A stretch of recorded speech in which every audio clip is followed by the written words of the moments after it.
ဒီချက်ဒီနေ့ပြောမယ့်အကြောင်းအရာလေးက 2.2.1 differences in cell structure cell တွေရဲ့တိစောက်ပုံမှာခြားနားချက်တွေရှိရပေါ့နော် cell တွေကတစ်ခုနဲ့တစ်ခုတိစောက်ပုံတွေမတူကြဘူးခြားနားချက်တွေရှိရပေါ့နော်အဲ့ဒါဘာကြောင့်လဲဆိုတာကိုလေ့လာကြမှာဖြစ်ပါတယ်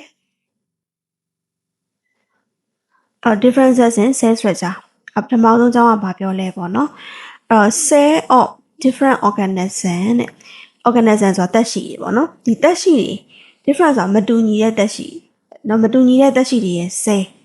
ဒါမှမဟုတ် even cells within the same organism ဒီ O လေးကဒီ organism ကိုပြန်ရေးတာနော် same organism ဒီတရဝါကတော့ဒီသက်ရှိကတော့တစ်ခုတည်းနော်သက်ရှိကတော့တစ်ခုတည်းတယောက်တည်းပဲဒါပေမဲ့အဲ့ထဲမှာရှိတဲ့ cells တွေနော်ဒါမှမဟုတ်ရင်သက်ရှိလည်းမတူဘူး cell လည်းမတူဘူးဒါမှမဟုတ်ရင်လည်းနော်သက်ရှိကတော့တူတယ် cell တွေကတော့မတူဘူးပေါ့နော်အဲ့လိုမျိုးတွေဒီ very diverse ကွဲပြားခြားနားမှုတွေရှိတယ် in term of ဆိုတာအားဖြင့်ပေါ့ဘာတွေလဲဆိုရင်ဒီ cells တွေရဲ့ shape နော်ပုံသဏ္ဍာန်မတူဘူး size အရွယ်အစားမတူဘူး internal organization ဆိုတာဒီအတွင်းပိုင်းဖွဲ့စည်းတည်ဆောက်ပုံတွေမတူဘူးပြီး function တို့ရဲ့လုပ်ငန်းဆောင်တာတွေလည်းမတူဘူးတဲ့နော်different organism ဆိုတာကကြတော့နော်ဒီလူနဲ့ခွေးနဲ့ဖြစ်ရင်ဖြစ်မယ်ခွေးနဲ့ကြောင်နဲ့ဖြစ်ရင်ဖြစ်မယ်အကောင်လည်းမတူဘူးဒါကြောင့်မလို့ cell တွေလည်းမတူဘူးဒီ same organism တွေက cell တွေဆိုတာကြတော့ဥမာလူတစ်ယောက်ထဲမှာရှိမယ်သွေး cell ရှိမယ်အရိုး cell ရှိမယ်အာယုံကြော cell ရှိမယ်အဲ့လိုမျိုးပေါ့နော်အဲ့ဒါတွေက very diverse အလွန်ကွဲပြားခြားနားမှုရှိတယ်ဘာတွေလဲဆိုရင် in terms of ဆိုတာအပြင်အရာ shape ပုံသဏ္ဍာန် size အရွယ်အစား internal organization သူတို့ရဲ့အတွင်းပိုင်းဖွဲ့စည်းတည်ဆောက်ပုံတွေနဲ့ function ဒီလုပ်ငန်းစဉ်တွေကမတူကြဘူးလေနော်အဲ့အကြောင်းကိုဘယ်လိုဆိုကြမလဲအဲ့ဒီဟာလေးကဘာလဲဆိုရင် of နော် cell of different organism ဒါလေးက and even cells within the same organism are very diverse in terms of shape size internal organization and function ဟုတ်ပြီနော်အဲ့ဒုတိယအကြောင်းသွားရအောင် one thing ဆိုလိုရင်းတစ်ခုရှိတယ်ပေါ့နော် one thing ဆိုလိုရင်းတစ်ခုရှိတယ်ဘာလဲဆိုတော့ that occur ဒီဆိုလိုရင်းကိုတွေ့ရတယ် repeatedly ဆိုတော့ထပ်ခါတွေ့ရတယ် throughout biology ဒီ biology ဘာသာရပ်တစ်ခုလုံးမှာထပ်ခါတွေ့ရတယ်ဆိုလိုရင်းတစ်ခုရှိတယ် is that အဲ့ဒါဘာလဲဆိုရင် form follows function တဲ့ဒါဘာအိပဲလဲဆိုရင်လုပ်ငန်းဆောင်ရွက်ရမှုပေါ်မှာမူတည်ပြီးတော့ပုံသဏ္ဍာန်ကဖြစ်ပေါ်ရတယ်လို့ပြောတာလုပ်ငန်းဆောင်ရွက်မှုပေါ်မှာမူတည်ပြီးတော့ပုံသဏ္ဍာန်ကဖြစ်ပေါ်ရတယ်ဆိုတာဘာလဲဆိုလို့ရှိရင်ဥပမာဖြင့်ဒီလူပေါ့နော်လူမဆိုအယိုးရှိမယ်အာယုံကြောဆဲရှိမယ်အယိုးဆဲရှိမယ်အဲ့တော့အယိုးကဘာလုပ်မလဲဆိုရင်ခန္ဓာကိုယ်ထောက်ပံ့မှုပေးမယ်မတက်ရက်နိုင်အောင်ထိုင်နိုင်အောင်ဒါအဲ့လိုမျိုးအယိုးရဲ့လုပ်ငန်းစဉ်ကအဲ့လိုဖြစ်တဲ့အတွက်ကြောင့်မလို့အယိုးရဲ့တိစောက်ပုံကလည်းမတက်ရက်ဖို့ဆိုရင်ဗာလဲသူကထောင်မက်နေတဲ့ပုံစံရှိတယ်ပေါ့နော်ထိုင်ဖို့ဆိုလို့ရှိရင်သူကဒီဝေးနိုင်ဆက်နိုင်တဲ့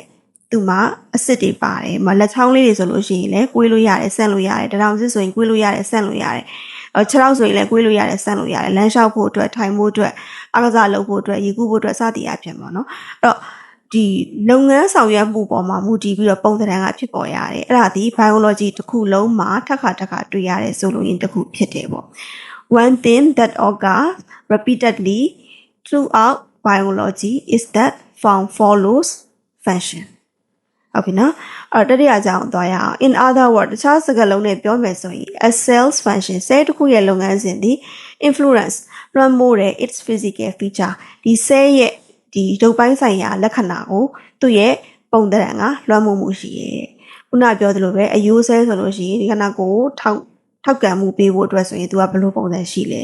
အဲ့လိုပုံစံအယိုးပုံစံရှိတယ်လို့မျိုးပဲအာယုံကြော cell တွေဆိုလို့ရှိရင်ခန္ဓာကိုယ်တစ်ခုလုံးကထိမှန်းသိဖို့အတွက်သူကတကူလုံးကိုဖြန့်ကျက်ပြီးသွားတာဖြစ်တဲ့အတွက်သူကခွဲဖြာနေတဲ့ကိုယ်ရဲ့ပုံစံမျိုးရှိရပေါ့နော်အာယုံကြောဆဲဆိုရင်အာယုံကြောလုံးရမဲ့လုပ်ငန်းဆောင်တာပေါ်မှာမူတည်ပြီးတော့အာယုံကြောရဲ့ပုံစံဖြစ်ပေါ်ရတယ်သွေးဆဲဆိုလို့ရှိရင်လည်းသူလုံးမဲ့လုပ်ငန်းဆောင်တာပေါ်မူတည်ပြီးတော့သွေးဆဲလေးတွေရဲ့ပုံစံဖြစ်ပေါ်ရတယ်in other words တခြားနည်းနဲ့ပြောမယ်ဆိုရင် a cell function cell တစ်ခုရဲ့လုပ်ငန်းစဉ်ဒီ influence လွှမ်းမိုးမှုရှိရဲ့ is the cell ရဲ့ physical feature ရုပ်ပိုင်းဆိုင်ရာသွင်ပြင်ပေါ်မှာလွှမ်းမိုးမှုရှိဒီကြောင့်ဘယ်လိုဆိုမလဲဆိုရင် in other words a cell's function influence its physical features နံပါတ်၄ကြောင့်ကဘာလဲဆိုတော့ the diversity in cell shape and structure ဒီ cell တွေရဲ့ diversity ဆိုတာဒီကွဲပြားခြားနားမှုပေါ့နော်ကွဲပြားခြားနားမှုဒါ noun ပေါ့ဒီက diverse ကကြတော့ကွဲပြားခြားနားသော ဒီအောင် R နဲ့တွဲလိုက်တော့ကွဲပြားခြားနားသည်ဆိုတဲ့ဒီကရိယာဖြစ်သွားတယ်ပေါ့နော်ဒီကောင်ကကြတော့ဒါ noun ပေါ့နော်နောက် diversity ကွဲပြားခြားနားမှု in cell တွေရဲ့ shape and structure cell တွေရဲ့ဒီပုံသဏ္ဍာန်နဲ့ဒီ structure ဒီစောက်မှုကွဲပြားခြားနားမှုဟာ reflect ဆိုတာထင်ဟပ်စေတယ်ပေါ့နော်ရောင်ပြန်ဟပ်တယ်ထင်ဟပ်စေတယ် the different functions of cell တွေရဲ့မတူညီတဲ့လုပ်ငန်းစဉ်တွေကိုနော်ရောင်ပြန်ဟပ်စေတယ်ထင်ဟပ်စေတယ် cell တွေရဲ့လုပ်ငန်းစဉ်တွေမတူတဲ့အတွက်ကြောင့်မလို့ cell တွေရဲ့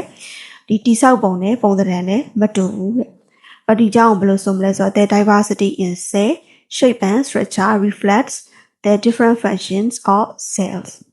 ဟုတ်ပြီအဲ့ဆိုရင်ဒီတစ်ပုံလုံးကိုချက်ပြန်ပြောမယ်ပေါ့နော်တစ်ခေါက်ပြန်ပြောမယ်မြန်မာလို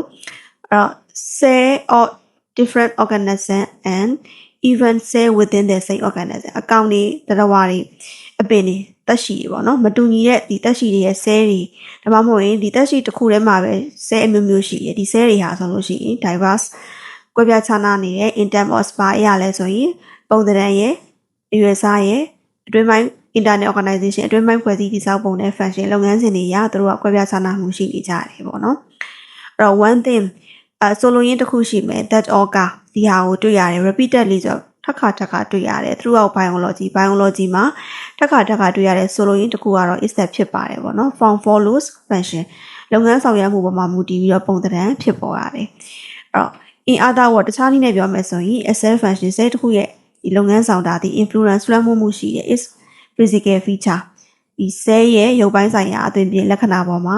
လွှမ်းမိုးမှုရှိတယ် the diversity in cell shape and structure cell တစ်ခုရဲ့ကွဲပြားမှုပေါ့နော်ပုံသဏ္ဍာန်နဲ့ဒီစောက်ပုံကွဲပြားမှုဒီ reflex ဆိုတာထင်ဟပ်စေတဲ့ the different functions of cell ရဲ့လုပ်ငန်းဆောင်တာအမျိုးမျိုးကိုထင်ဟပ်စေတယ်ပေါ့နော်မတူညီတဲ့လုပ်ငန်းတွေကိုထင်ဟပ်စေတယ်အဲ့တော့ဒီအကြောင်းကိုတစ်ချက်နှစ်ခေါက်စီဆိုပြမယ်အားလုံးတူတူလိုက်ဆိုကြည့်ပါ Cells of different organisms and even cells within the same organism are very diverse in terms of shape, size, internal organization, and function. Cells of different organisms and even cells within the same organism are very diverse in terms of shape, size, internal organization, and function. One thing that occurs repeatedly throughout biology is that form follows function. One thing that occurs repeatedly throughout biology is that form follows function. In other words, a cell function influences its physical features. In other words, a cell's function influences its physical features. The diversity in cell shape and structure reflects the different functions of cells. The diversity in cell shape and structure reflects the different function of cell ဒီတုံးလေးက off เนาะအခုဒီချက်အစားဆုံးတစ်ခေါက်ဆိုပြပါမယ်ညဆိုပြပါမယ်အားလုံးတူတူလိုက်ဆိုကြည့်ပါဒီခေါင်းစဉ်ရပါလဲဆိုတော့ difference in cell structure cells of different organisms and even cells within the same organism are very diverse in terms of shape, size, internal organization, and function. One thing that occurs repeatedly throughout biology is that form follows function. In other words, a cell function influences its physical features. The diversity in cell shape and structure reflects the different functions of cells. အားလုံးရမယ်ထင်ပါတယ်